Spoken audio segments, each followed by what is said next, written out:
یہ ہاتھ سے چھونا فرماتے ایسا ہے جیسے کہ جہنم کے انگارے کو چھو لیا. میرے آقا کریم ارشاد فرماتے ہیں میرے نبی کسی غیر عورت سے جسم کا لگنا یہ سور کے جسم کے لگنے سے بھی برا ہے. یہ سور سے جسم کا لگ جانا یہ زنا مکافاتی عمل ہے. اے نوجوانوں اپنے رب سے توبہ کر لو. ایک کفل نام کا نوجوان تھا, کفل نام کا نوجوان تھا. جا کر کے دیکھو کیسے کیسے سورماؤں کو موت آ گئی, کیسے کیسے منتری مارے گئے, کیسے کیسے بڑے لوگ مارے گئے, کوئی نہیں بچا, سب کو موت آئے گی. لوگ کہتے ہیں میں بچتے بچتے مرا ہوں, بچتے بچتے جو ہے میں جو ہے نا وہ مرتے مرتے بچا ہوں. آج تک کوئی مرتے مرتے نہیں بچا. جتنے بھی لوگ ہیں نا خدا کی قسم سنو, جتنے بھی لوگ ہیں بچتے بچتے مر جائیں گے, سب بچتے بچتے مر جائیں گے, بچے گا نہیں کوئی بھی. اے میرے دوستو میرے بھائیو رات کا وقت ہے, آج یہ رات عبادت کی رات ہے, توبہ کی رات ہے. کہو مالک معاف کر دے. حضور فرماتے ہیں کفل نام کا ایک لڑکا تھا, ہر رات نئی لڑکی کے ساتھ زنا کرتا تھا بنی اسرائیل میں. ہر رات نئی رات نئی لڑکی, نئی رات نئی لڑکی, ہر رات. اتنا مالدار تھا. ایک رات ایک لڑکی آئی, یہ اس کے قریب گیا, اس کے بستر پہ بیٹھا, اس کو ہاتھ لگایا, وہ کانپنے لگی, اس کو پسینے آ گئے. یہ ایمان کی علامت ہوتی ہے. اس نے اس سے پوچھا تو کیوں روتی ہے اور میری رات خراب کر رہی, تجھے پیسے نہیں ملے, کیوں مجھے پریشان کرتی ہے؟ کہنے لگی پیسے سب کچھ نہیں ہوتے. کہا میرا باپ مر چکا ہے, بہن بھائی اتنے بھوکے, انہیں کھانا نہیں ملا تو مر جائیں گے. کہا میں اس وجہ سے رو رہی ہوں. اپنے رب کی بارگاہ میں عرض کرتی ہوں میرے مالک اگر میرے بہن بھائی بھوکے نہ ہوتے تو کبھی برا کام کرنے نہ آتی, کبھی نہ آتی. پھر رو کے بولی تو کیا سمجھے گا, مجھے اپنے رب سے ڈر ہے, اس رب نے جس نے مجھے انسان بنا کے پیدا کیا, ماں کے پیٹ کے اندر رزق دیتا تھا, میری ماں کے اندر دودھ کی دھاریں پیدا کی, پھر مجھے کھانا کے میرے مالک نے پھر مجھ پہ مہربانیاں کی, مجھے انسان بنایا اور میں دنیا میں آئی ہوں, میں دنیا میں آئی ہوں امتحان دینے, مگر آج میرے پیر پھسل رہے ہیں. میں اپنے رب کریم سے کہتی ہوں اے میرے رب, اے کریم رب مجھے معاف کر دے, مجھے معاف. حضور فرماتے ہیں وہ اتنی بلک کے روئی, ایسے بکھر کے روئی کہ اس کے آنسوؤں سے اس کا دل دھل گیا. کفل کا جو روز زنا کرتا تھا اس بدکار کا دل دھل گیا. وہ کہنے لگا جا میں نے تجھے اپنی بہن بنایا, تو نے میری آنکھیں کھول دی, یہ سارے پیسے دے دیے, اس کو ساری دولت دے دی, وہ تو چلی گئی. یہ سجدے میں گر کے بولا مالک اگر میرے جیسا گنہگار کوئی نہیں تو تیرے جیسا کریم بھی کوئی نہیں ہے, اگر میرے گناہوں کی کوئی حد نہیں ہے تو تیرے کرم کی بھی کوئی حد نہیں ہے. اے میرے مالک میں راتوں کا چور ہوں, میں نے بڑے گناہ کیے, میں نے گناہ کیے. مالک اگر میرے جیسا بدبخت کوئی نہیں تو تیرے جیسا کریم کوئی نہیں, مجھے معاف کر دے مالک, تو میرا کریم رب ہے, میں کمزور ہوں, تو بے پناہ طاقتوں والا ہے, میں لاچار ہوں, تو مختار ہے, مختار, تو ہر شے پر قدرت رکھتا ہے. میرے رب مجھے معاف کر دے, میرے گناہوں کو معاف کر دے میرے مالک. میں تجھ کو بدتوبہ بنا کے توبہ رویا, اتنا رویا. حضور فرماتے اس کا دل کی دھڑکن رک گئی, مر گیا. اس صبح کو کوئی جنازہ نہیں اٹھاتا تھا مگر کوئی بندہ تیرے در پہ جو آنسو رو دیتا ہے. میرے مولا درے توبہ تو اس پر کھول دیتا ہے. ایسا رویا مر گیا مگر صبح کو کوئی جنازہ نہیں اٹھانے آیا. دوپہر تک بولے اس کا جنازہ اٹھائیں گے, زانی کا, بگڑے ہوئے کا, کوئی نہیں آیا. اللہ نے اس کے دیوار پر فرشتوں کو بھیجا اور فرشتے اس کے گھر کی دیوار پہ بڑے بڑے لفظوں میں لکھ کے گئے ان اللہ قد غفر للکفل.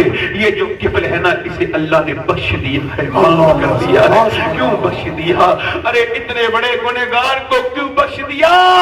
اللہ فرماتا ہے میرے محبوب, میں 70 ماؤں سے زیادہ مہربان ہوں اپنے بندوں پر. وہ کہتا ہے اے آدم کی اولاد اتنا رو لے کہ تیرا ایک آنسو تیرے گال تک آ جائے, میں سارے گناہ معاف کر دوں گا سارے. یا ایھا الانسان ما غرک بربک الکریم. میاں ایک ماں نے اپنے بچے کو گھر سے نکال دیا, آنا نہیں, اور وہ سرد علاقہ تھا, ٹھنڈا علاقہ, آنا نہیں. بڑے تو نے میرا دل دکھایا ہے, وہ بچہ نکل گیا. مگر سنو جب اسے سردی لگی تو رات کو دروازے پہ آ کے بیٹھنے لگا اور کہنے لگا میری ماں دروازہ کھول دے, دروازہ کھول دے ورنہ تیرا بیٹا سردی میں مر جائے گا. ماں کو غصہ تھا مگر ممتا بھی آ گئی غصے پر, جا کے دروازہ کھولا, بچے کو اندر لے لیا.